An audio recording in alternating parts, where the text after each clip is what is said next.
बाल विद्या निकेतन में शौर्य हिंदी शिक्षक विजय कुमार के वर्ग में 8वीं कक्षा के सभी विद्यार्थियों का स्वागत है।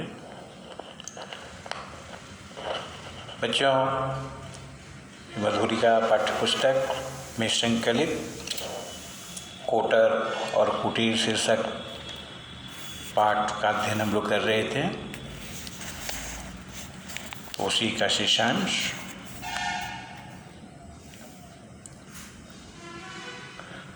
तो पिछले वर्ग में हम लोगों ने देखा था कि किस तरह से एक गोकुल और उसके पिता में बात होती है।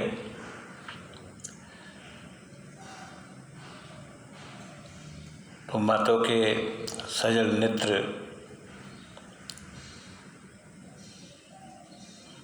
विस्मय से खुले ही रह गए, क्योंकि जब वो मातो था तो बटुए से निकालकर गोकुल को 2 रुपये देने चाहे तो उसने साफ इनकार कर दिया, यह कहते हुए कि मेरे बप्पा यानी पिताजी ने किसी से भीख लेने के लिए मना किया है,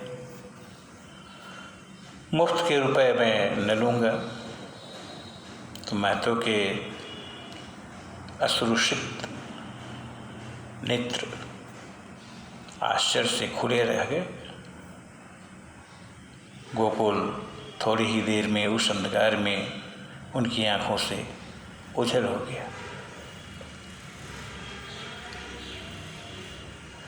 अब आगे क्या होता है वो देखिए।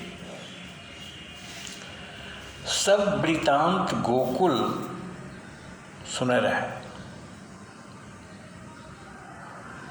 तो पूरी कथा सुनाकर बेचारा गोकुल अपराधी की तरह खड़ा खड़ा बोला,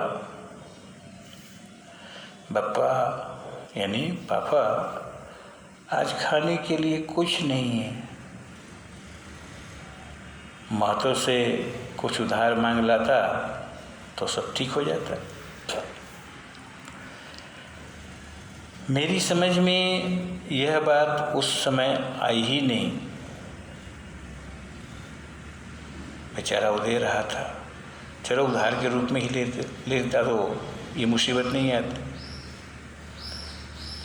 बुद्धन की आंखों से झरझर आंसू झरने लगे। वो आंसू पुल्लिंग बहुवचन है। आंसू झरने लगे, आंसू टपक पड़े। आंसू टपक पड़ा गलत हो जाएगा वाक्य। गोकुल को अपनी दोनों भुजाओं में भरकर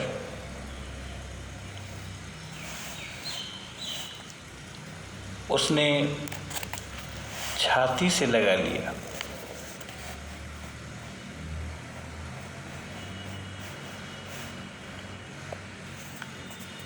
आनंदातिरेक, इसमें 2 शब्द है, आनंद जो अतिरेक। तो आनंद मतलब खुशी, अतिरेक मतलब अधिकता। तो अत्यधिक खुशी के कारण आनंदातिरेक ने उसका कंठावरोध कर दिया। कंठ जो अवरोध, क्योंकि ऐसा होता है कि अतिशय आनंद मिलता है, बहुत खुशी मिलती है, तो हमारे कंठ अवरुद्ध हो जाते हैं और आवाज़ साफ तौर पर बाहर नहीं निकलती। तो उसी को कंठावरोध कहते हैं, वहाँ अवरोध होता है। तो आनंदातिरेक ने उसका कंठावरोध कर दिया। उसे मालूम हुआ कि उसके क्षुधित, क्षुधा शब्द है तो क्षुधा का विशेषण हो गया क्षुधित।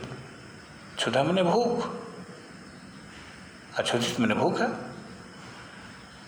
तो क्षुधित और निर्जीव शरीर में प्राणों का संचार हो गया है। लगा जैसे कुछ देर पहले उसका शरीर निष्प्राण था, लेकिन निर्जीव शरीर में फिर से प्राण आ गए। तो नेत्र और प्राण दोनों पुल्लिंग बहुवचन है। उसे जिस तृप्ति का अनुभव होने लगा वह 2-1 दिन की तो बात ही क्या, जीवन भर की क्षुधा शांत कर सकती है। अब यहाँ पर मिसप्रिंट है, क्षुधा होना चाहिए, पाठक सुधार लेंगे। तो जीवन भर की भूख शांत हो सकती है। अब वह बिना किसी चिंता के मृत्यु का आलिंगन इसी क्षण कर सकता है, इतना खुश है। वाह, आज हमारी शिक्षा काम आई और बेटा ने कमाल कर दी।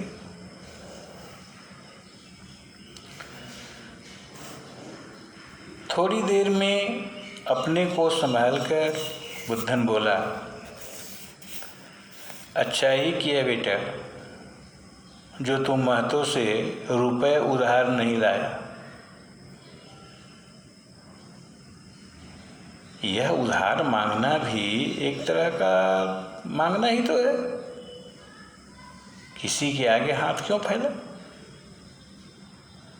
भगवान ने तुझे ऐसी बुद्धि दी है, मैं तो यही देखकर निहाल हो गया, यानी प्रसन्न हो गया, बहुत खुश हूँ।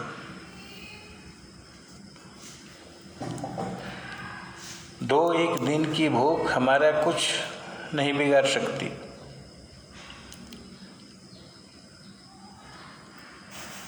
जिस तरह चातक जो पक्षी है अपने प्राण देकर भी मेघ के सिवा, यहाँ शिवा का मतलब अलावे, किसी दूसरे का जल लेने का व्रत नहीं तोड़ता, उसी तरह तू भी ईमानदारी की टेक न छोड़ना।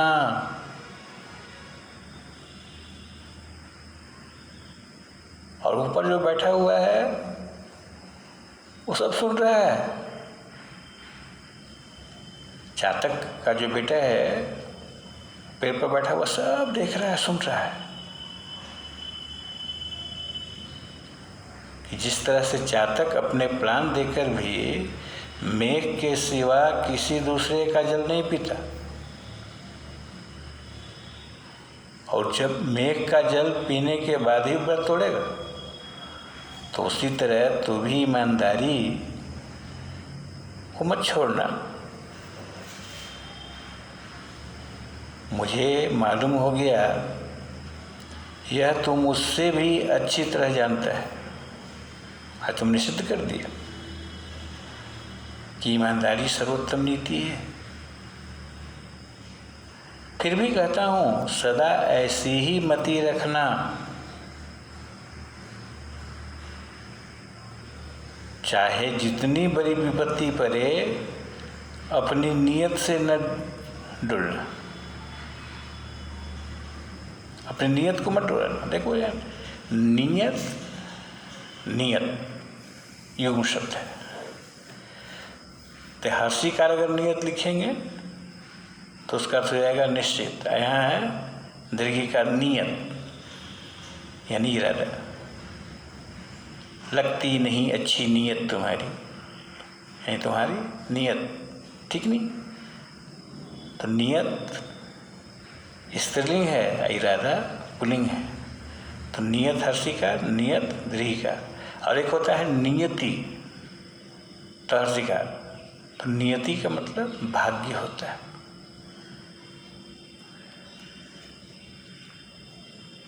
अब ये बाप बेटे में जो वार्तालाप चल रहा है, तो ऊपर चातक पुत्र सब सुन रहा था। अब उस कहानी से इसकी कड़ी को जोड़, वो चातक पुत्र चला था गंगा जल पीने, और गोकुल के घर के पास जो पेड़ था उस पर वो बैठ के आराम करने के लिए, आप सब सुन रहा है। उसकी आंखों से भी झरझर आंसू झरने लगे। बड़ी कठिनता से वह रात बिता सका। अब उसके अंदर प्रतिक्रिया शुरू हो गई, अब उसका इरादा बदल गया। बहुत कठिनाई से वह रात बीती। पाँव फटते ही, तो पाँव फटना है मुहावरा, सवेरा होना, तो पाँव फटते ही वह बड़े सवेरे फिर उड़ा। वहाँ से उसने उड़ान फिर शुरू कर दी, लेकिन गंगा की ओर नहीं, परंतु आज वह विपरीत दिशा को चला। वहाँ से घर से चला था तो उस दिशा में नहीं जा रहा, विपरीत, उल्टा, उसी दिशा को जिधर से वह आया था। उसकी उड़ान पहले से तेज हो गई थी। अब देखो किस तरह से आदमी, कोई प्राणी है तो उसके अंदर जब उत्साह का संचार होता है तो एक नया जोश पैदा होता है और उसमें अपूर्व शक्ति आ जाती है। तो वही चातक पुत्र अब अपनी उड़ान पहले से भी तेज कर देता है, फिर भी अपने क्वार्टर तक पहुंचने में 4 दिन की जगह 7 दिन लग गए। दूसरे दिन से ही मेघों ने उठकर ऐसी झड़ी लगा दी कि बीच बीच में कई जगह रुककर ही वह वहाँ तक पहुँच सका। वर्षा शुरू हो गई जिसका इंतजार था, और इतनी तेज बारिश कि बीच बीच में कई जगह उसको जर्नी ब्रेक करना पड़ा, या रुक रुक करके रुकना पड़ा। तो यह है होटल और कुटीर। तो एक में समस्या थी। अब वो चातक पुत्र कह रहा है कि नहीं, हम तो पानी पिए, गंगा जल पीने जाएंगे। लेकिन यहाँ गोकुल के यहाँ जब पहुँचता है और जो वृत्तांत सुनता है तो उसकी भावना बदल जाती है और अपना इरादा बदल देता है। तो हर आदमी के जीवन में ऐसे मोड़ आते हैं, अपनी गलती का एहसास होता है, और गलती का एहसास हो जाना, गलती कबूल कर लेना ही सबसे बड़ा प्रायश्चित होता है। तो हमें भी उसी चातक पुत्र की तरह, गोकुल की तरह कर्तव्यनिष्ठ बनना होगा। हमारा जो लक्ष्य है, हमने जो संकल्प लिया, जो व्रत रखे है, उसे पूरा करना होगा। उस मार्ग में चाहे जितनी भी बाधाएं आएं, हमें डटकर सामना करना होगा। तो आज इस पाठ का समापन हुआ। अब उस ओर बढ़ते हैं जिसका बेसब्री से इंतजार सभी पाठकों को है, और वह है HW। तो HW में हम लोग प्रश्न की ओर रुख करते हैं।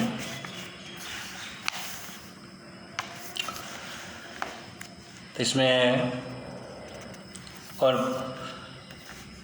प्रश्न के पहले हम लोग तो ये लेखक परिचय जान लेते हैं। बहुमुखी प्रतिभा के धनी साहित्यकार सियाराम शरण गुप्त का जन्म 4 सितंबर सन 1895 को चिड़गांव, झांसी में हुआ। हिंदी के प्रसिद्ध साहित्यकार राष्ट्रकवि मैथिली शरण गुप्त के अनुज हैं, भाई हैं। प्राइमरी शिक्षा के बाद घर पर ही उर्दू, गुजराती तथा अंग्रेजी भाषाएं सीखी। इन पर गांधीवाद का विशेष प्रभाव पड़ा। ये आचार्य विनोबा भावे के संपर्क में भी है। ये इनकी रचनाएं हैं।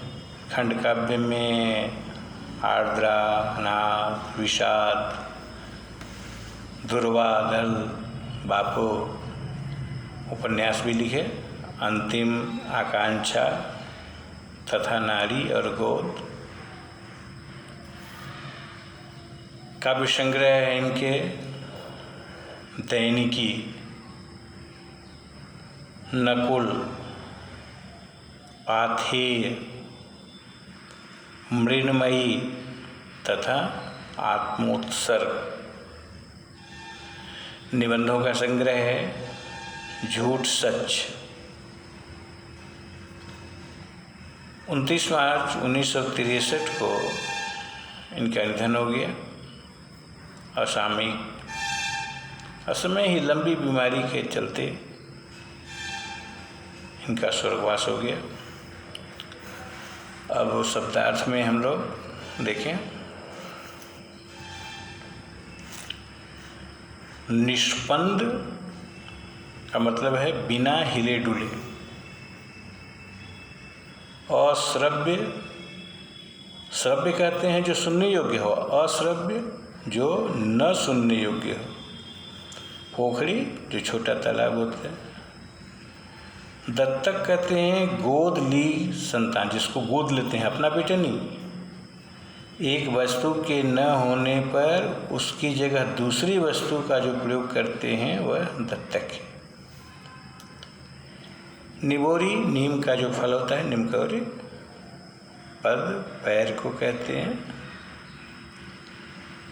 आनंदातिरी यानी अत्यधिक खुशी, आनंद। स्निग्ध मतलब चिकनी। परीखा, खाई को कहते हैं। पक्षाघात, लकवा, पैरालिसिस। प्रकृतिस्थ का मतलब सहज होना। निहाल मने प्रसन्न। गोत्र, कुल को कहते हैं। क्षुधा मतलब भूख। अवशिष्ट का अर्थ है बाकी यानी शेष। वृत्तांत कहते हैं वर्णन को। आप बाट जोहते रहिए। तो आप बाट जोहते रहिए का मतलब है रास्ता देखना। यहाँ इंतजार करना, यहाँ इंतजाम लिख दिया है, इंतजार होना चाहिए। आँखों से ओझल होना मतलब गायब होना, दिखाई न देना।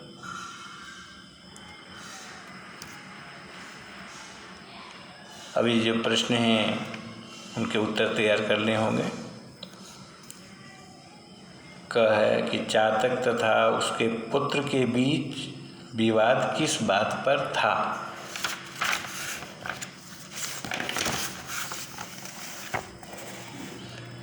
ख,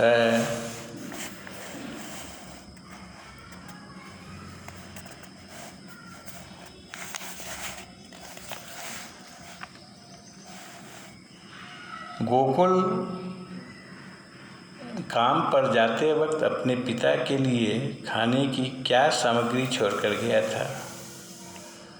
ग, गोकुल को आज मजदूरी क्यों नहीं मिली। घ है महतो की आंखें सजल क्यों उठी। अंग है बुद्धन ने जीवन मूल्यों की सीख देने के लिए किसका उदाहरण प्रस्तुत किया। और च में है चातक पुत्र को पुनः कोटर तक पहुंचने में कितने दिन लगे और क्यों। और एक वैकल्पिक प्रश्न है, विकल्प वाले हैं तो इसको भी बना लेना होगा।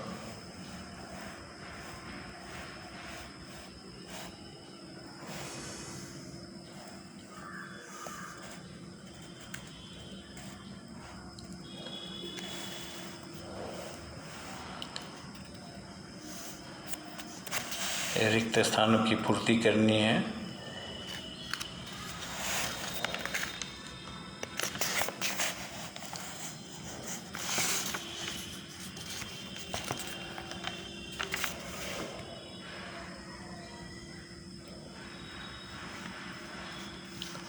अब चौथा प्रश्न क में है कि यह कहानी दो कथाओं को मिलाकर लिखी गई है।